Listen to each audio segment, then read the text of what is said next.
Dr. Robb Kelly. How you doing? My man Phil, doing good, man. Looking forward to it. Yeah. Uh, Nice. So you help people with recovery and battling addiction, correct? Correct, yes. Is it mainly like alcohol addiction or is it all types of addiction? So it's all types of addiction, and also we deal with PTSD, trauma, anxiety, anything to do with psych. We deal with. So let's just kind of jump right into it. So how do you feel about some of the newer techniques that are out there, like psychedelic assisted and all that kind of stuff? Do you feel that that's helpful, or do you think it kind of because I mean it's been said that some of those things can rewire the brain and make them think differently. How do you feel about that type of stuff? So here's my take on it. If you're a Mhm. real alcoholic, because alcoholics and addicts are different. Alcoholics are born drug addict to me, but many people say he's the real alcoholic, but he's not. There's a few questions to ask. For non-alcoholics and non-real addicts, perfect. Go do it, see what happens.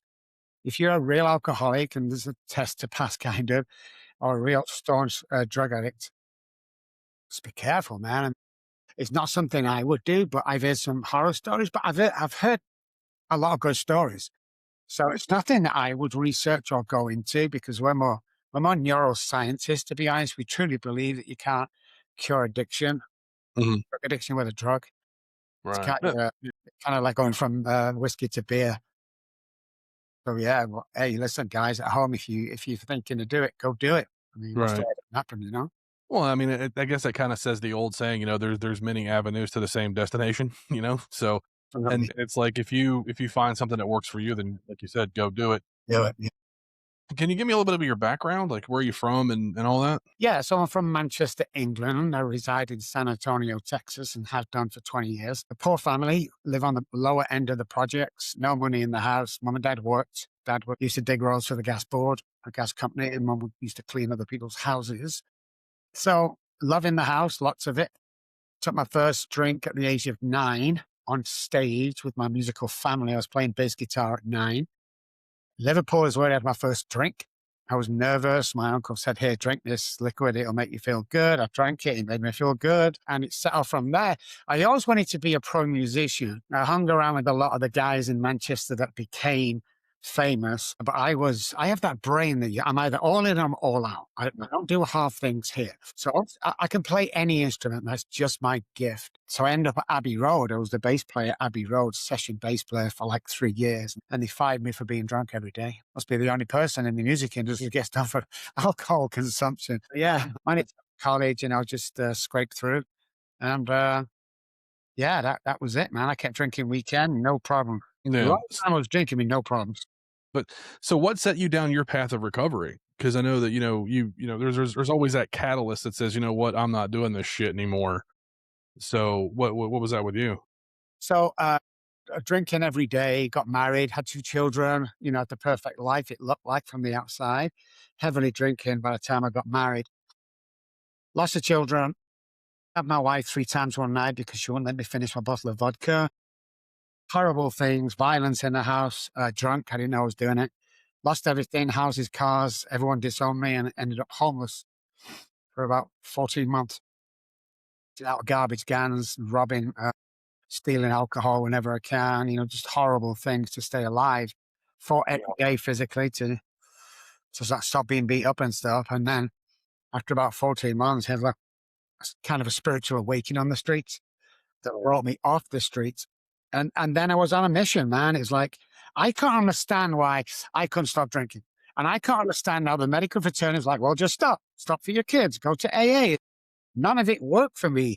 So when I came off, I was not only angry that nobody knew what I was suffering from, so I started my own studies, and that's how it started. The Robb Kelly group, I have 4 companies. The Robb Kelly group was born really in Dallas, Texas 20 years ago, but the research before that has been going on for about 10 years. What so you were saying about how you had some struggles at home. How do you feel environment plays into addiction? 100%. I mean, here's what people don't understand. You can't drink too much alcohol and then become an alcoholic. It's a generational thing. We've traced it back to fetus level. However, the addictive personality with the drugs, you can take enough drugs to become a drug addict. Environment is environment is very important. Like childhood trauma, abandonment, shame, remorse, guilt that we carried. Everyone has it, by the way, childhood trauma, and it's not the plane crash or the car crash or the divorce. And we can see by the person's actions today that they suffered from it. So all that feeds in. It's like today, if you're letting your kid come home from school, 8, 9, 10, 11, 12, around that age, and allowing him to go straight upstairs to game for 6 hours before bed, is going to be an addict. Yeah, Period. 100%. Yeah. Yeah, Yeah. I'm a gamer myself, and but luckily enough, I had parents that were well. My mom was definitely more present, and she's like, "You can do your homework."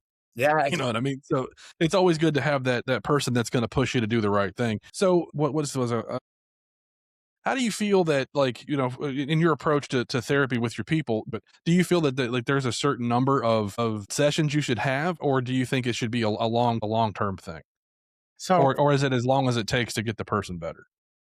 we're more neuroscientists today than we are doctors. So I have a Hmm. PhD in behavioral science, PhD in psychology.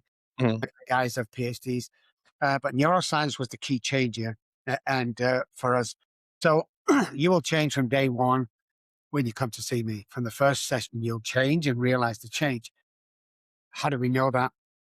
11,000 patients were on now with a 98% success rate and a money back guarantee if you ever use or drink again Oh wow. or in the program. So we're serious about it. We work with a lot of A-list celebrities and stuff, as well as the garbage man, and we have sliding scale. But yeah, I mean, you're changing from day one because if you look at addiction as a whole, so we spent about $1.5 million on research tests around addiction and alcoholism and behavior as a whole.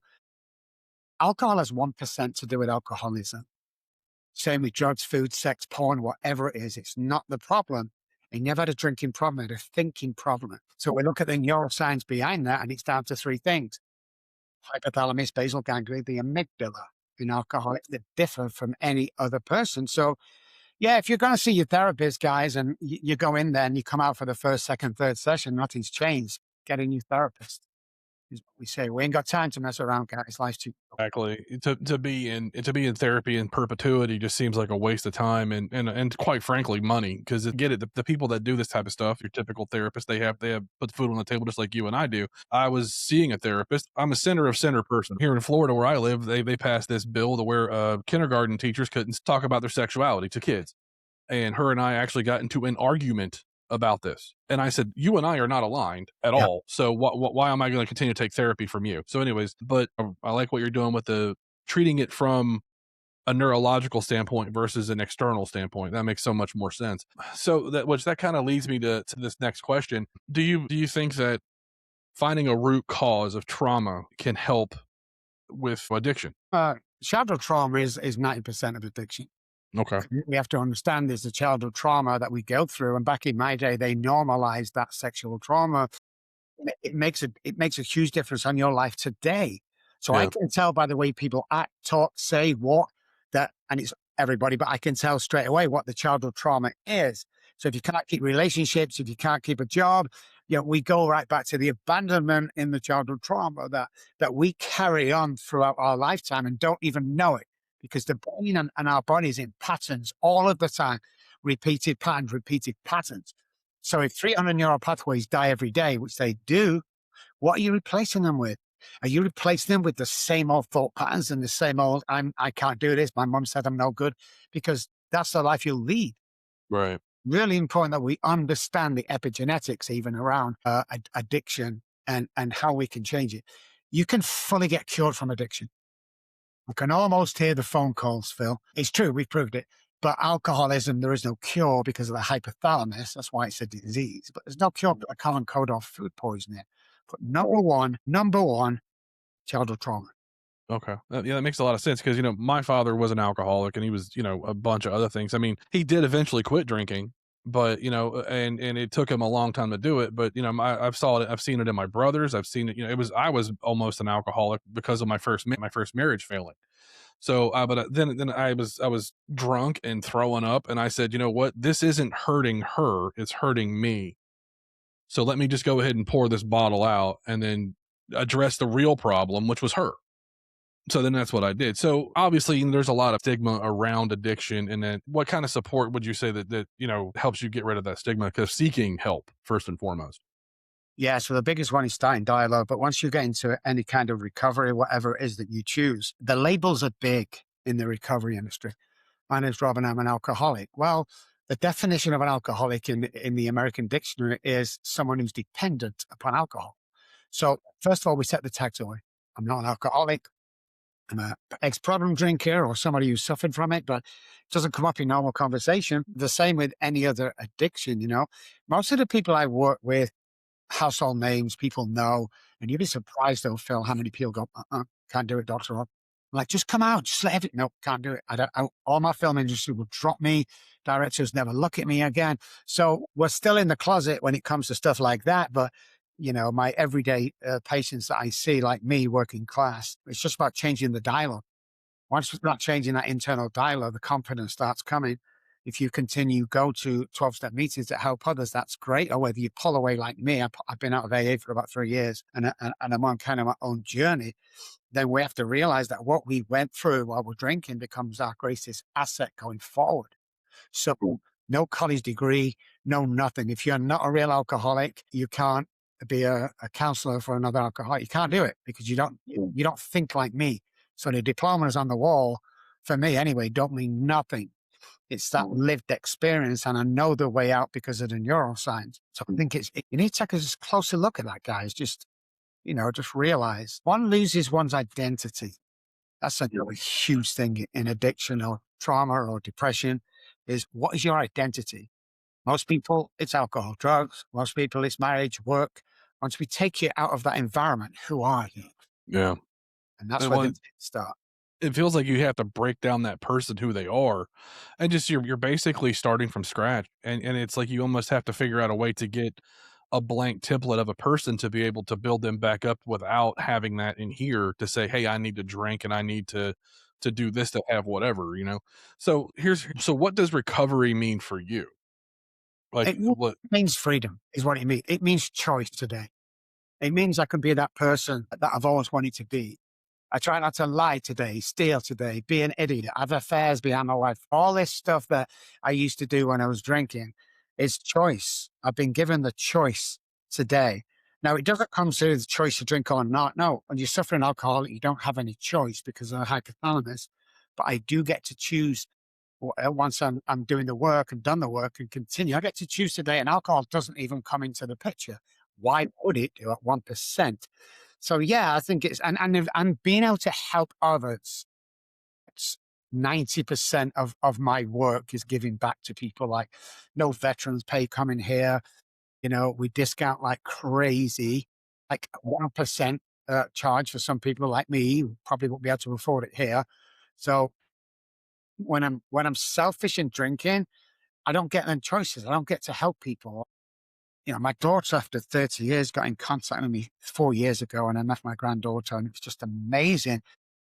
If you used to say to me, like, you can either help people the rest of your life or you can't see your granddaughter again, I'm choosing helping people. And I know that sounds crazy, but I wasn't put on this earth to go through the stuff that I've gone through to sit quietly at home and go, screw everybody else, I'm good. It's just not who I am. And I got to well, I tell you, mean, you find yeah. your identity, you become a Mhm. very dangerous person. Yeah, because it's a level of freedom, right? Like, you have the ability to be like, "You know what? I know who I am, so, therefore, I got nothing holding me back, so let me go ahead and conquer this fucking thing." So, no, Yes. I completely agree. We've all heard about people relapsing and that kinda thing, so, like, let's say you have a client in crisis and they need to talk to you. How do you help them negate those triggers? Yeah. I mean, it's just, one of the good things about us is it's a daily program. It's 1 hour a day for 90 days. So you've always got somebody there and you've always got access to me or my team 24 hours a day because we do snap back out and it's recall memory. I don't like triggers. It's recall memory where something's happened in the subconscious brain that's flipped forward and you go into this panic or, I want to drink, I want to drink. Well, you can't crave for anything that's not already in your body. So when people say I'm craving for alcohol, that's not true. It's impossible to do that. So the idea is to call and calm them down, first of all, and show them reality. Every therapist does this, I guess, but look at the things around you, count to 20. Then things work. but it's a voice of reason outside you saying what you go through is, first of all, normal. And you go, what do you mean it's normal? It's the ventromedial prefrontal cortex that's been shrinking over the years because of your using and trauma, and it doesn't function. That's the emotion part of the brain. It's the stress and the coping. It's natural. It's real. And once you explain the neuroscience behind it, most people go, "Oh my god!" And then they're back to normal again. It's real important that we get them leveled on a base and find out who they are again straight away. And it goes. The compulsion to drink. I don't fight alcohol. I haven't done for years and years. People who go, well, I'm just sober today, and that's not recovery, man. That's hell on That's earth. yeah, that feels But like just today, you're, absolute self-torture is what that feels like. yeah, I mean, it's Yeah. crazy. It's not freedom, as we discussed before. Do you think like the old school 12-step programs, do you think are they still valid today? Because I feel like they're very rigid and they don't have a whole lot of room for flexibility. How do you feel about those? But I got sober in AA. I spent 30 years in AA, but it's not the meetings are terrible. The meetings are horrible. I mean, the book is genius and it'll get you sober as long as you get a connection with a power. But people in AA get flummoxed with a couple of questions I ask them. I go, what does step one say? They go, we're all powerless over alcohol. I go, no, it doesn't. Yeah, we're all powerless. It says it there. Well, say it. We admitted we were. Stop. It's a past tense. I'm not powerless over alcohol. When you walk in and start doing the work, stop saying you're powerless over alcohol, because internal dialogue becomes internal belief, and internal belief causes action in a weak moment to go, well, I'm an alcoholic, so what do they expect? It's like step one does not say that. Secondly, the steps have been done in 2 days. How many times do sponsors get people on? Do a step a month. You might be able to do that as a heavy drinker, but I can't do it as a real alcoholic. So when I go to meetings and I'm still relapsing, and these so-called sponsors, oh, it's not a rush. It's a rush for me. It's a rush for me. It was a rush for me. And so glad I fell into the right people. Big on the book. There's probably thousands of meetings. Great. If you follow the 12 steps to a T and don't shorten them to what your sponsor thinks it says, it's a great program, man. It is. It's kind of rigid, but the program of AA has been watered down so much. That's why there's a 2% success rate as opposed to 99 in Akron when they first started. So I'm with you, Phil. Go try whatever keeps you sober and gets you sober and lives an amazing life. But I pulled away because of the crazy people in there. Absolutely. Well, I mean, like, and also you have to be careful, especially if you're battling anything, whether it's alcoholism, porn addiction, whatever, sexual addiction. You have to be careful who you associate with. Yes. Because let's just use negativity for an example. If you have someone in your life that's close to you and all they have is a negative mindset, it's going to leach into you. And it's basically like I hate to use this word, but like a psyche vampire. You Uh, know what I mean? They're just going to suck the life out of you and it's just going to be miserable. So I have two questions I ask people whenever they come on. What are two core beliefs that define you as a human being? One is I get to do this. So I don't have bad days. I have bad days and others. I get to do this. Um, the secondly is giving back. I mean, they're the two core beliefs. Without one or the other, I might as well go drink, Phil. Yeah. And I really think that, that us as people were definitely put on this earth to help one another. That's why I do this show is to maybe, get somebody out there who's having a hard time with anything to have maybe a moment of clarity and say, you know what, maybe I can change, maybe I can fix this.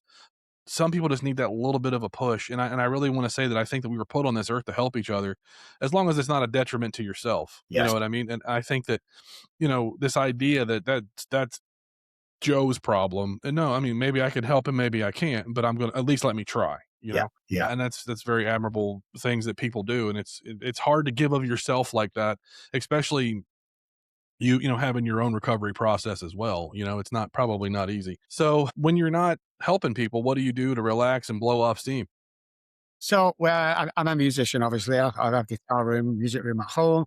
I have two crazy, amazing ageless bulldogs that we Nice. play with at home. It's just amazing. And we like watching mindless TV for 2 hours a night and just chilling out.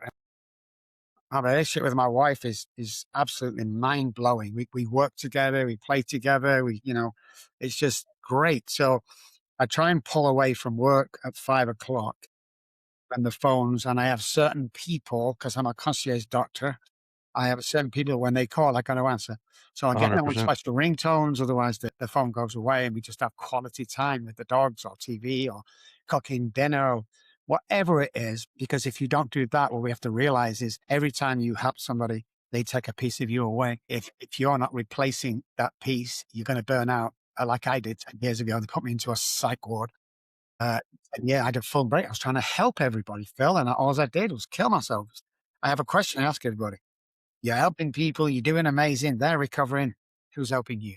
100%. Yeah. Sometimes it's silence. Well, no, who's helping you? Because we get mixed up with this helping people. We get absorbed with like, I've got to get these to a meeting, got to do this. Like, calm down, calm down. If you believe in, Like, he's got it.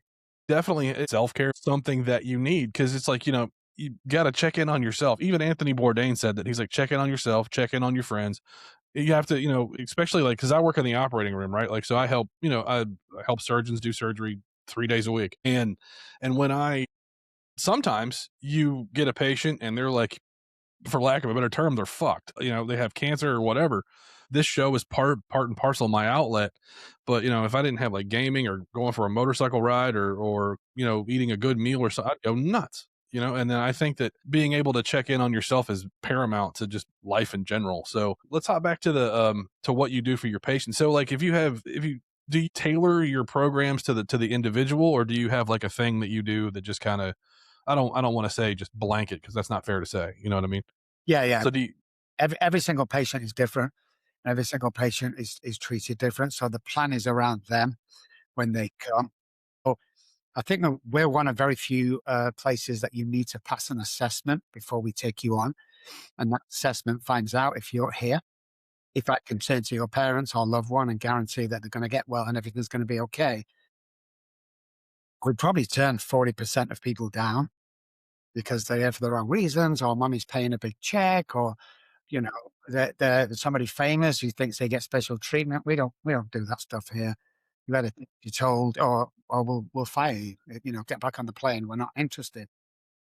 I think it's very important that it is individualized. And the other thing is we're big on is we're not a treatment center. We're an online, unless you're in San Antonio or willing to travel.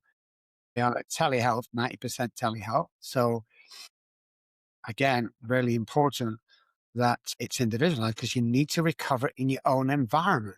So we have this explanation like, let's say the house here is where the alcoholic is and the family's sick, of course, PTSD more. And then say they speak English. Most people in treatment centers pick him up and take him to the treatment center and pop him in his treatment center. Now, recovery has its own language. Let's say it's German. So we're teaching in German and he's fluent. After 30 days, we pick him up, we put him back in the English speaking house, and guess what? He's going to start speaking English again. So we will not take a patient on if their wife or husband and anybody over the age of 18 living in the house, we will not take the patient. So 9 out of 10 times, women will go, it's not my problem, it's his problem. And then we say, want you on for 2 days a week? Or I don't see why I should do it. Okay, Mrs. Smith, answer this. Why do you allow him to come home 2 or 3 times a week and physically beat you in front of your children? So how do we know this? Well, we did our research around wives in alcoholic violent houses, and we did our research on soldiers coming back from Afghanistan, and the PTSD levels were exactly the same. So, and again, it's the people around you as well. So when you're talking about the people around you, show me your friends, I'll show you future. How do we know this? We've heard it. Well, again, going back to the tests and trials that we do, we hired 9 actors into our waiting room, and they all knew what was going on. When you go in, you sit there as patients. When the buzzer goes, you stand up. And we had one patient coming in that we gave a free session to. We have this thing called BreathBox, which is software that changes brain. She was all excited. So everybody was set. Every 45 seconds, a buzzer would sound. And the actors would all stand up and sit down. And as we went through the minutes, they were called in like they were patients. 9 actors stood up, woman up, back to her phone again. Everyone sat down. Everyone stood up again. She put her phone in her lap and she's looking around at these people and they all sat down again.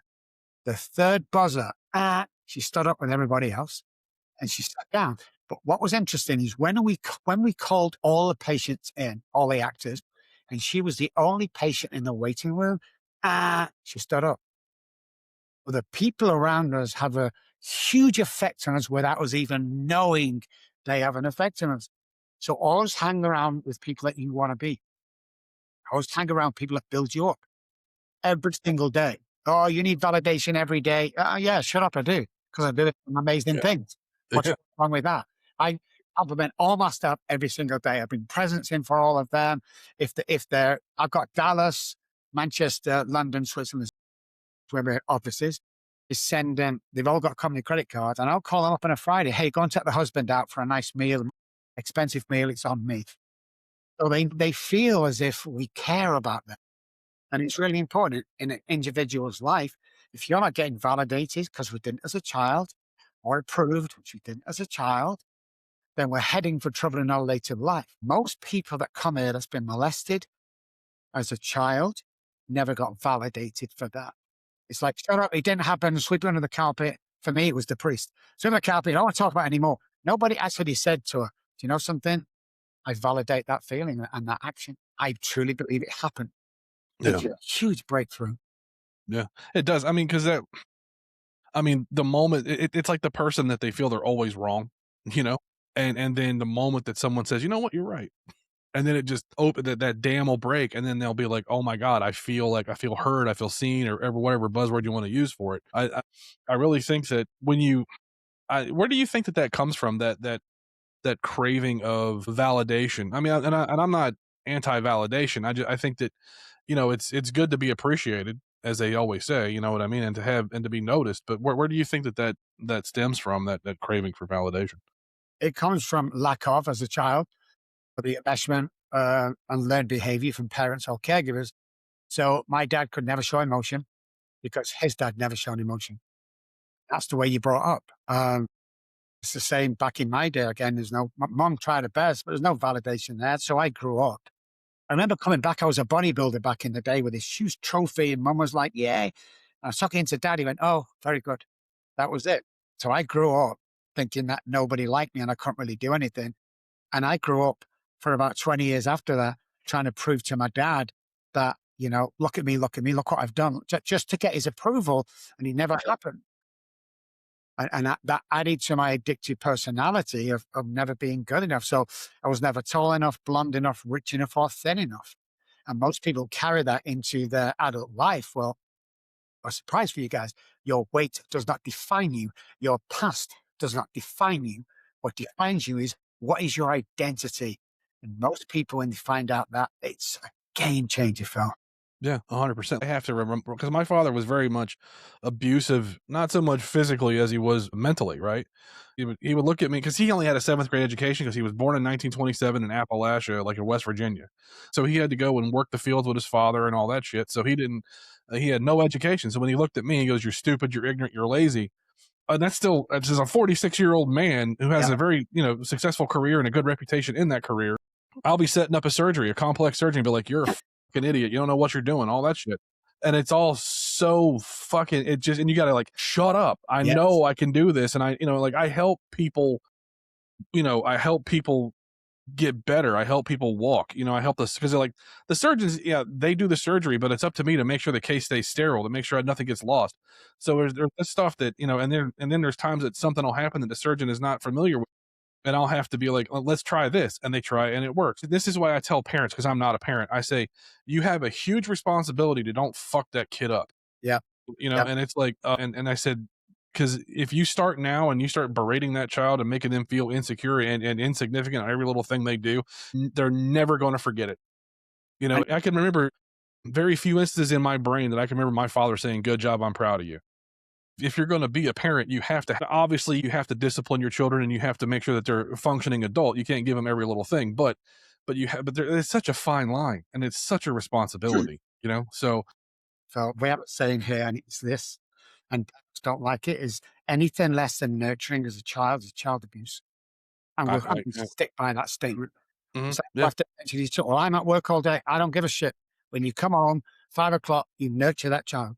Don't send yeah. him up to the bedroom, nothing, and gaming, and then all of a sudden he can't go to college, and he's being left by society. It's your responsibility. And so that brings me to a good point. When someone's going through recovery, how important is a physical fitness program for them? Like diet and everything. It's probably huge, right? This is where we get into the good stuff. Food causes addiction. Food will affect addiction and alcoholism and any behavior. Mhm. So the problem we have in this country is 90% of stuff that we buy from the store is crap, rancid oils and stuff. So what happens is, uh, in fact, we eat food from the store, but we don't use it in the sauce that we eat it. It's methylated into a sauce that we can use. Those stuff's holding canola, and sunflower, all the rancid oils and colors and preservatives and GMO. What happens is when we eat, we cannot methylate that food or product because it's not meant for human consumption. If we can't methylate, there becomes a deficiency. It becomes a deficiency. It causes loads of illnesses, that with lack of oxygen, loads of illnesses. So it's very important that you look after yourself. It's very important that you look at what you're eating because four chemicals every day need to happen in the brain: dopamine, oxytocin, serotonin, and endorphins. But serotonin and dopamine, the big neurotransmitters, are created in the gut. No one Mhm. will know that. So if you're not eating well, you won't physically feel well. And there'll be all sorts of stuff off diets like headaches, lethargic, don't feel good, injure easy, sickly girl, stuff like a sickly guy. It's like eating is the number one. Mhm. Followed Oh, yeah. by obviously water, and third and most interesting is oxygen. Really? The lack of oxygen. So the lack of oxygen equals the presence of disease. Every disease in the human body, every single one of them is creating a hypoxic area of the body. But we only breathe 45% of our lung capacity. Yeah. We're not getting that oxygen. One of the reasons you feel good going to the gym or cycling or running, it's not the exercise. You're getting the proper oxygen. So we get our patients to do 20 exaggerated breaths every single morning to get rid of the subconscious brain who wakes us up. This guy loves hypoxic situations, but by doing the breath work and some other stuff, we get rid of that guy for 24 hours. And this guy, the conscious brain, thrives on oxygen. So once we change them three things, you will feel better. It's impossible to not. It's biology. Oxygen is carried through the blood to oxygenate the body. Oh, there you go. It would make sense. That's why you stay away from smoking and all that other stuff. I remember when I was going to be an amateur strongman, and I was in the gym 4 or 5 days a week lifting heavy stuff.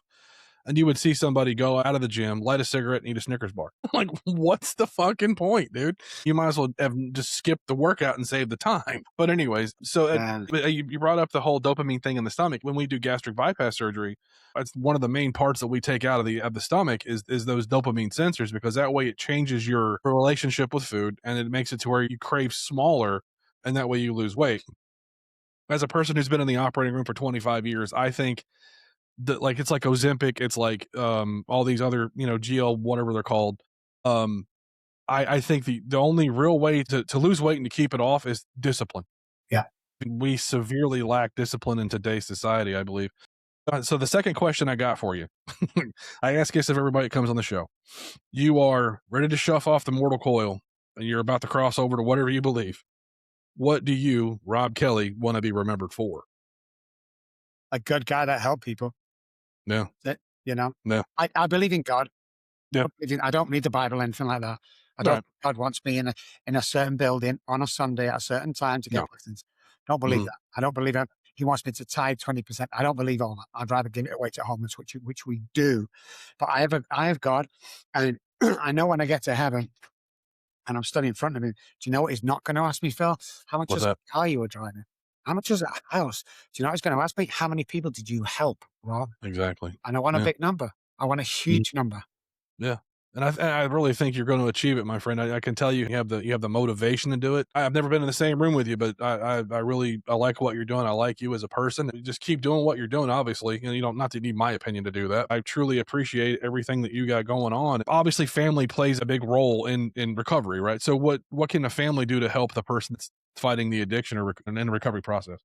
One has to understand what they're going through. So alcohol or drugs or depression, even it's the understanding, which there isn't a lot of information around right now because unfortunately, if the pharmaceutical company can't give you a drug and they run the country, or the medical fraternity can't stick you in treatment or operate on you, then you're no good to this world. Having family around you is really important.